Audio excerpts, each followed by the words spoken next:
আসলে Orient computers ViewSonic ব্র্যান্ডটাকে নিয়ে কাজ করছে গত 14 বছর। আমরা যে ভিউসনিকের প্রোডাক্টটা নিয়ে যে সাইটটা ফোকাস করেছি সেটা হচ্ছে এডুকেশন সেগমেন্টটা।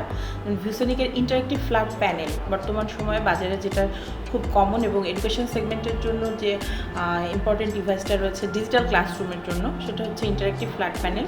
এবং আমাদের এখানে যে পোটেনশিয়াল ক্লায়েন্ট লিস্টটা আছে আমাদের, সেটা হচ্ছে BUP, Khulna university, Comilla university, এরকমের অসংখ্য এডুকেশনাল ইনস্টিটিউশনে আমরা আমাদের প্রোডাক্ট সাপ্লাই করেছি। এছাড়াও বাংলাদেশের এখনও পর্যন্ত সবথেকে বড় টেন্ডার যেটা সাপ্লাই করে কমপ্লিট হয়ে গেছে সেটা হচ্ছে এসআরডিএল প্রজেক্ট। ওখানে আমরা অলমোস্ট 900 ইউনিট সাপ্লাই করেছি।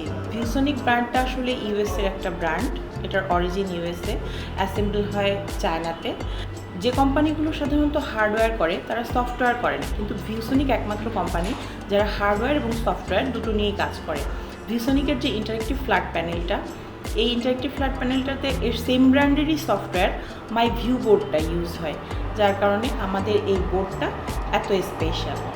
থার্ড পার্টির যে সফটওয়্যারটা, তখন যদি হার্ডওয়্যার ওই থার্ড পার্টির সফটওয়্যারটা ইউজ করে সেক্ষেত্রে আপডেট পাওয়ার কোনো সম্ভাবনা থাকে না, প্লাস অটো আপডেট না হওয়ার কারণে বোর্ডটা একটা সার্টেন টাইম পরে ওর আপডেট চায়, না পেলে ওটা অকেজো হয়ে যায়। কিন্তু ভিউসনিকের প্রোডাক্টগুলোতে এই আপডেটটা অটো প্রমোট হয়ে যায়। যেহেতু আমাদের অরিজিন ইউএসএ এবং আমাদের প্রোডাক্টগুলোতে এর যে সার্টিফিকেশানগুলো থাকে টিউভি, রেইনল্যান্ডের, সিই, এফসিসি, তো এই সার্টিফিকেশানগুলোর জন্য আমাদের প্রোডাক্টের প্রাইসটা তুলনামূলকভাবে বাজারে অন্য অন্য সস্তা ব্র্যান্ডের থেকে একটু বেশি, তবে সেটা কখনোই এত বেশি না যেটা মানে এফোর্ডেবল না।